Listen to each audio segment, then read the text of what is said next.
E a partir de agora, aqui no Sagres, Sinal Aberto, nós estamos em contato com o economista e professor da Universidade Estadual de Goiás, o Júlio Pascoal. Seja muito bem-vindo, uma ótima tarde ao senhor. Boa tarde, é um grande prazer poder falar na Sagres e estou à disposição de todos vocês. Júlio, nós já percebemos que há técnicos aí do Ministério da Economia, da equipe do ministro Paulo Guedes, já manifestando determinada contrariedade por conta destes atos considerados antidemocráticos, a postura tomada pelo presidente da República e também determinados segmentos do chamado setor produtivo que já também não tem assim dado um apoio como em outras ocasiões ao presidente da República. Antes havia esta justificativa de uma agenda neoliberal, uma agenda econômica, mas que há uma série de dificuldades e o resultado tem sido uma inflação alta, também constantes revisões nos índices, no PIB, no dólar, entre outras questões. Poderemos ter reflexos ainda mais duros a partir de atos como estes realizados Brasil afora neste 7 de setembro?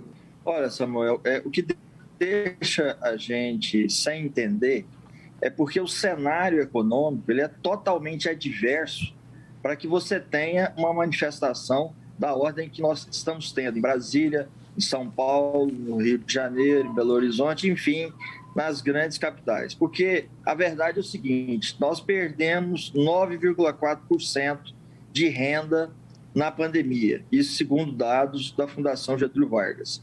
Nós estamos com a inflação superior a 5%. A inflação acumulada, ela tende a chegar a cerca de 8%. Nós estamos com a taxa de desemprego superior a 14,4%. Isso nos dá mais de 14 milhões de pessoas desempregadas. Os combustíveis já subiram 10 vezes esse ano, estão pressionando a inflação. Um desequilíbrio fiscal enorme.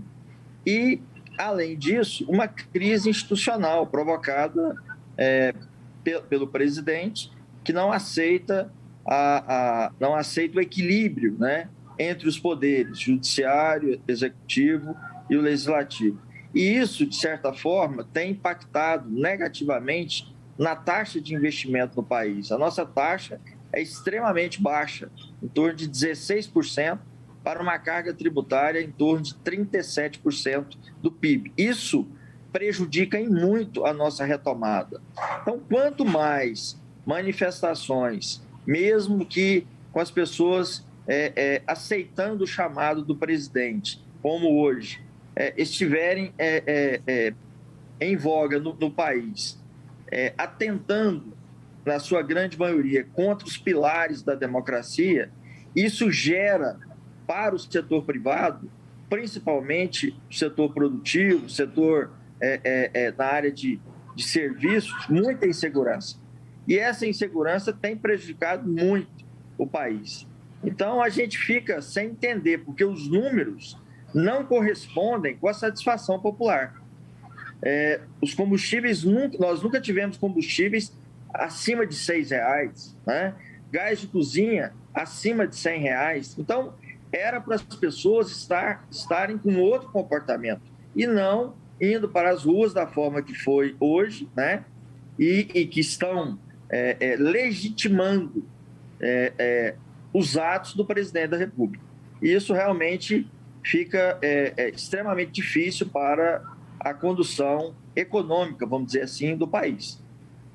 Estamos aqui na segunda edição do Sagres Sinal Aberto, em contato com o economista Júlio Pascoal. Por gentileza, ouça os questionamentos de Cileide Alves. Boa tarde, Júlio. Obrigada pela participação.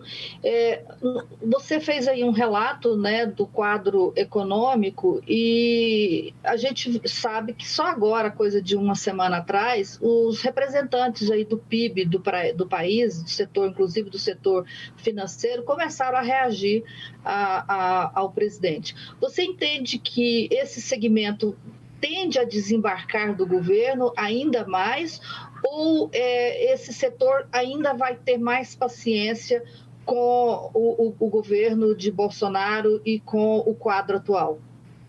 Eu acho que o desembarque ainda foi pequeno, Sileide, porque eu convivo no meio empresarial e há uma satisfação por parte, principalmente dos grandes empresários com a atuação do presidente. E eles olham isso quando eles comparam com o governo Lula, né?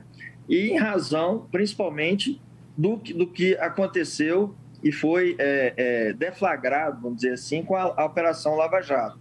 E eles não concordam com a atitude do ministro Fachin, né, de ter inocentado praticamente o presidente Lula, ter dito que o fórum era inadequado e deveria voltar para Brasília.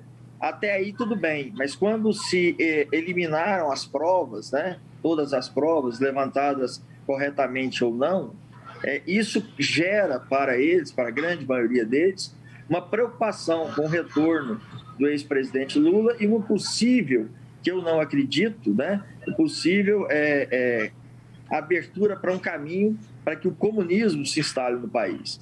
Quer dizer, é uma preocupação.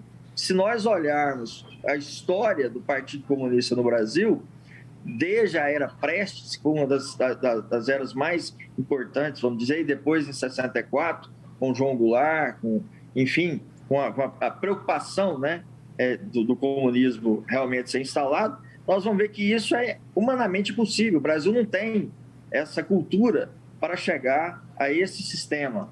Então, o que eu tenho percebido, que tem segurado esses empresários na defesa do presidente Bolsonaro, mesmo com tudo aquilo que ele tem dito, né, que desagrada muito mais do que agrada, é nesse sentido. Então, mas quando eu vejo as manifestações de hoje, principalmente São Paulo, Rio, Belo Horizonte, aqui em Goiânia mesmo, aqui próximo à Polícia Federal, quer dizer, a gente fica sem entender, né, Sileide? Porque não era para ser dessa forma. O Brasil carece de um plano de desenvolvimento. Nós não temos praticamente nada. A economia está, vamos dizer assim, um barco à deriva no oceano, né? E as pessoas sentindo e mais batendo palma. Pois a gente sabe que o risco do comunismo não é zero, né? Não existe hoje, porque não existe mais comunismo no mundo, né? E não haveria condições de ter no Brasil. Sem contar que o PT já foi governo durante 12 anos, né? E não teve comunismo também no Brasil. Então, não tem a mínima possibilidade de ter comunismo, por isso eu não quero nem debater esse assunto. Mas, diante disso, eu fico me perguntando o seguinte: por muito menos do que isso, Dilma Rousseff sofreu um impeachment em 2017, 2016, com apoio do setor econômico. Esse impeachment não está no radar do Congresso Nacional por enquanto. E aí eu pergunto, qual que é o fôlego que a economia brasileira ainda tem para continuar nesse impasse, né, de um governo que não governa e que estimula cada dia mais as crises institucionais, a incerteza, né, tudo que a economia não gosta? Olha, um fôlego muito curto, né? Porque inflação ascendente, hoje na faixa aí de 5,31%, podendo passar de 8% ao final do ano, o acumulado. Queda na renda. Taxa de desemprego elevadíssima. Carga tributária que impede uma alavancagem maior do setor produtivo. Inclusive, responsável aí por grande parte do aumento dos combustíveis, porque você tem a carga tributária em cima, principalmente do óleo diesel, está na faixa de 40%. Então, assim, e o óleo diesel é um derivado do petróleo que acaba impactando a economia em todos os sentidos, porque você desloca da fazenda para o comércio, para o atacado, para a indústria, e da indústria para o comércio, com caminhões, e isso demanda a utilização desse tipo de combustível. Então, assim, a expectativa de crescimento nossa, que era em torno aí de 5%, 5,4% pela equipe econômica, Eu, particularmente, como economista, nunca acreditei pelas razões, pelas deficiências de infraestrutura que nós temos há anos e agora, mais ainda, pelo problema da crise hídrica, né, que é uma realidade. Nós temos hoje aí os nossos reservatórios, em média, com 20% da capacidade. Há reservatórios ainda mais baixos, como a própria usina aí de embarcação, na faixa de 11%. A tarifa extra de energia elétrica passando aí de 100 kW mês, você tem uma tarifa extra aí de R$ 14,20. Isso afeta tanto o setor residencial quanto o setor empresarial. O problema ainda da vacina, porque para que nós possamos, de fato, alavancar toda a produção, trabalhar com a capacidade instalada plena, nós teríamos que ter aí pelo menos 70%, 80% da nossa população vacinada com as 2 doses, né? Hoje nós temos aí em torno de 62%, 63% com a primeira dose e cerca de 31%, 32% com a segunda dose. Então, assim, existem uma série de lacunas, né, e de obstáculos que dificultam para que a economia, de fato, cresça e possa reverter todo esse processo, porque com o PIB crescendo, nós poderíamos reduzir a taxa de desemprego, né?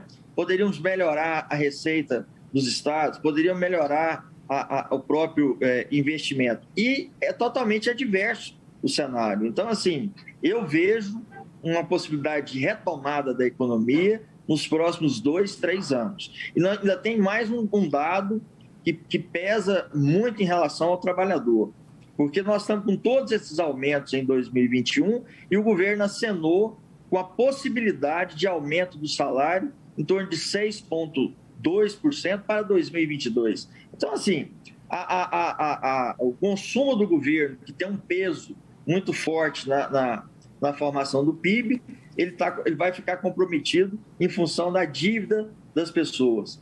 Então, eu com sinceridade, acho muito difícil esse rompimento que o governo espera, que o ministro Paulo Guedes espera, que já aconteça a partir de 2021 e que a partir de 2022 a gente possa entrar numa fase de equilíbrio desse crescimento. Eu não vejo esse cenário que as pessoas estão defendendo aí, principalmente os técnicos do governo. 2021, na sua opinião, já é perdido? 2021, se crescer muito, e que eu acho que aí já ainda dá para comemorar, é em torno de 3% a 3,5%.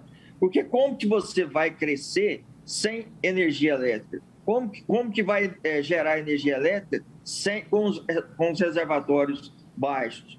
A falta de planejamento no setor hídrico, principalmente, nos coloca hoje, coloca o governo na mesma condição do pequeno produtor que planta, olha para cima e espera que São Pedro manda a chuva, né? Hoje o governo está fazendo o quê? Ele está olhando para cima, esperando que São Pedro mande a chuva para encher os reservatórios e, com isso, reverter a questão tanto hídrica quanto a questão energética no país, faltando aí o quê? Faltando 4 meses para terminar o ano. Acho muito difícil nós batermos aí a casa aí de mais de 3,5% a 4% de crescimento. Samuel?